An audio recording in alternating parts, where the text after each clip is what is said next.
Bonjour à toutes et à tous et bienvenue dans un nouvel Infiltré du dimanche. Encore une fois, c'est un plaisir de vous retrouver.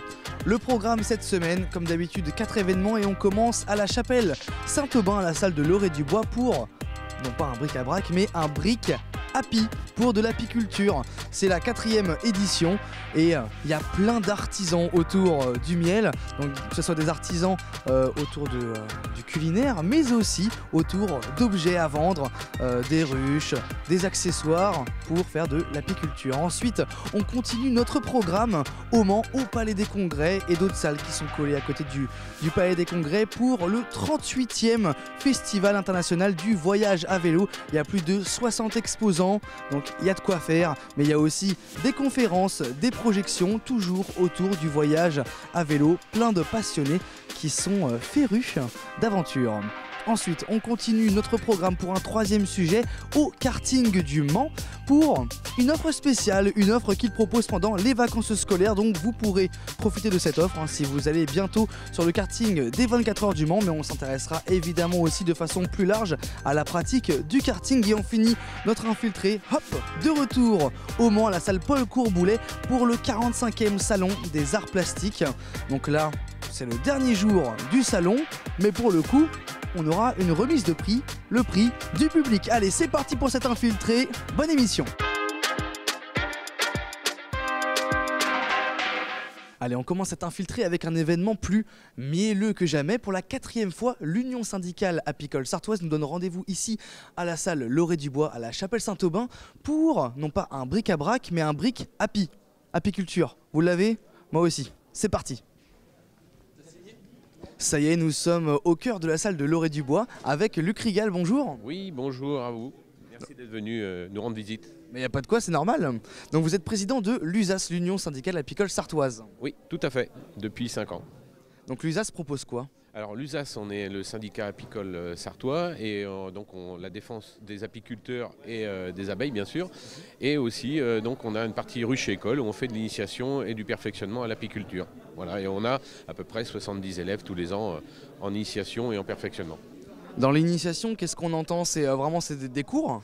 Alors c'est des cours qui ont commencé déjà depuis le mois de février, qui vont aller jusqu'au mois d'octobre, à raison de 1 cours par mois ou 2 cours par mois, souvent le samedi après-midi, et pour pouvoir démarrer dans l'apiculture. Alors des élèves ont des ruches, d'autres n'en ont pas, et cette année on a une majorité d'élèves qui n'ont pas de ruches, donc qui viennent pour s'équiper. Il y a des formations comme ça dans à peu près chaque département ou c'est spécifique de l'USAS? Non, il y en a dans tous les départements, il y a des ruches écoles dans tous les départements. Il y en a besoin? Oui, bien sûr, parce que l'apiculture, ça peut s'apprendre sur un livre, ça peut s'apprendre sur Internet, mais on s'aperçoit que bien souvent, ça manque quand même de pratique et il y a toujours de la question et de revenir pratiquer aux ruches écoles, puisqu'on a 30 ruches pour pouvoir pratiquer et intervenir sur les ruches. Donc avant d'arriver sur le bric happy, on peut quand même faire un mot sur vous. Vous êtes aussi membre du syndicat national? Oui, je suis conseiller technique au syndicat national d'apiculture qui vient de déménager et qui est dans le département voisin de l'Indre-et-Loire à Joué-les-Tours. Donc voilà une autre activité supplémentaire qui est liée avec l'USAS bien sûr. Alors le bric happy, c'est la 4e édition. Pourquoi avoir créé cet événement? Alors pourquoi l'avoir créé au départ? Pour faire de l'échange justement sur le matériel. Il y a toujours des gens qui vendent du matériel et puis il y a des gens qui démarrent ou qui veulent acheter du matériel mais moins cher parce que aujourd'hui le matériel coûte cher aussi. Donc on essaye d'avoir de meilleurs prix et puis que les gens puissent changer de matériel et puis le passer à des gens qui voudraient démarrer sans trop investir non plus pour savoir si déjà ça leur plaît, quoi. Et ça permet aussi de mettre en avant des producteurs locaux? Oui, alors on a lié le bric happy aussi avec les producteurs locaux, aussi avec la végétation, puisque l'abeille a besoin de la végétation et notamment des mellifères, des plantes mellifères, donc on a allié ça. Et puis aussi un producteur de plants d'arbres fruitiers, puisque les fruitiers ont besoin des abeilles pour polliniser. Sur les visiteurs, c'est des gens qui s'intéressent à l'apiculture, des gens qui travaillent dans le domaine de l'apiculture, qu'est-ce qu'on a exactement? On a tout. On a des gens qui sont apiculteurs, on ne parle plus de professionnels ni d'amateurs, on parle de petits producteurs ou gros producteurs. Donc des petits producteurs qui viennent pouvoir acheter, se renseigner, préparer la saison, parce que la saison va démarrer. On espère que les essaims vont repartir là dans quelques temps. Donc ils préparent déjà la saison qui va venir. Parce que du coup vous fonctionnez avec les saisons, ça reprend au printemps j'imagine? Oui, ça reprend au printemps. Alors là, déjà, on suit les abeilles, bien sûr, tout l'hiver, hein, dans les ruches. On va regarder s'il y a de la nourriture, il y a des traitements sur des maladies à faire l'hiver. Et là, on suit particulièrement en ce moment la nourriture pour que les abeilles ne meurent pas de faim. Et puis, puisque la reine a commencé à reprendre sa ponte, donc pouvoir se nourrir les larves. Comme on est vraiment là sur le sujet des abeilles précisément, vous avez des pétitions que vous avez mis en place par rapport à différentes lois qui passent ou d'autres qui devraient passer. On peut en parler. Voilà, oui, il y a deux pétitions puisque les sénateurs ont voté il y a 15 jours la réintégration des néonicotinoïdes, savoir ce qu'est un pesticide tueur d'abeilles qui a été arrêté depuis 2018 en France et qui veulent revenir pour, deux cultures, mais ce produit-là va pouvoir servir pour les fruitiers, donc risque de s'agrandir sur une autre culture que ce qui est destiné au départ. Et puis une autre pétition qui est sur le frelon, où là les sénateurs ont voté il y a 1 an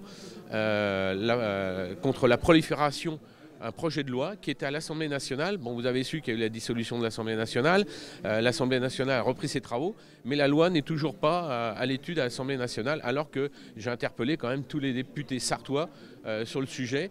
Et aujourd'hui, le texte n'est toujours pas en étude à l'Assemblée nationale.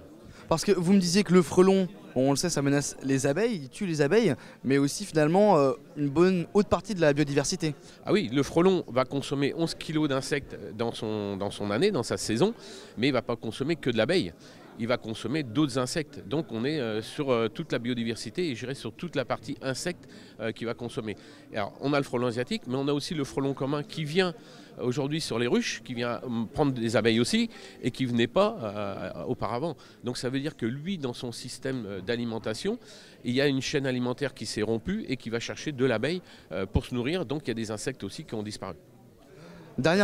Parce qu'on parle des abeilles, nous à l'automne et au printemps on nourrit nos abeilles. L'année dernière on a nourri parce qu'on n'avait pas assez de ressources dans la nature, mais on a tous les pollinisateurs sauvages qu'on n'a pas nourris qui sont peut-être morts.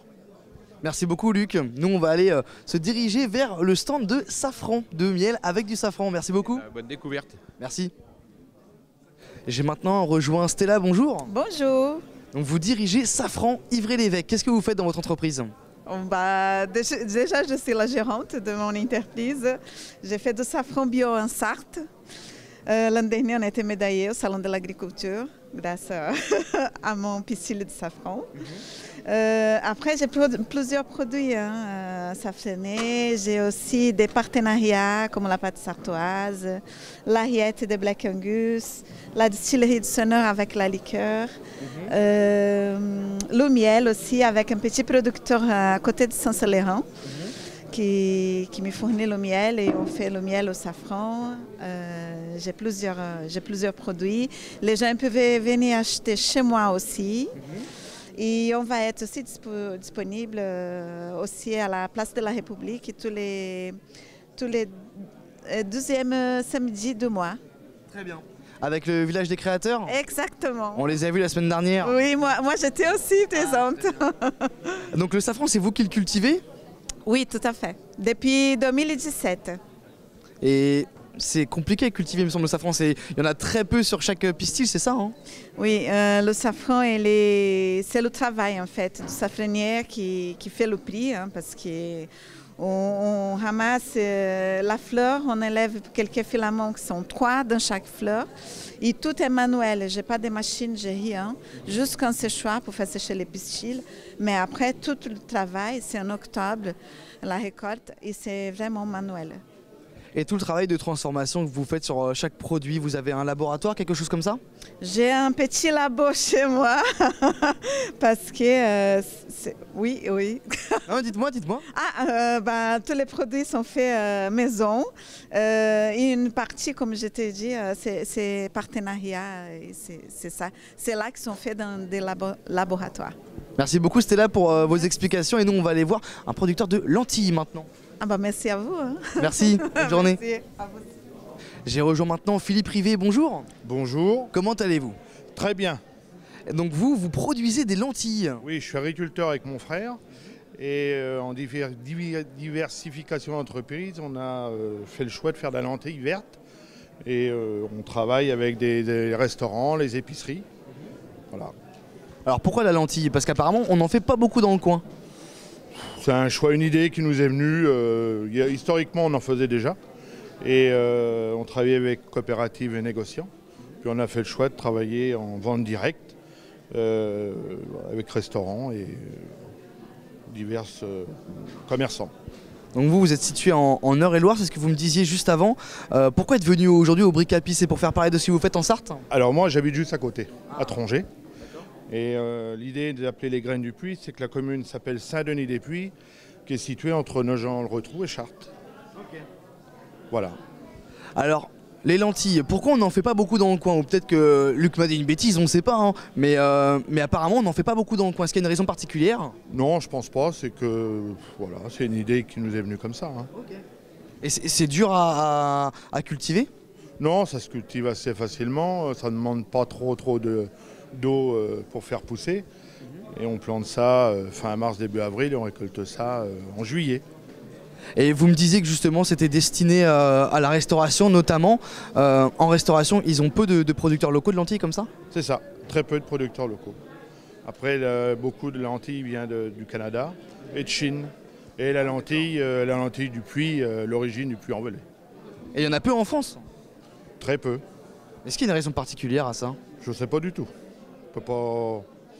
Après, il faut aimer...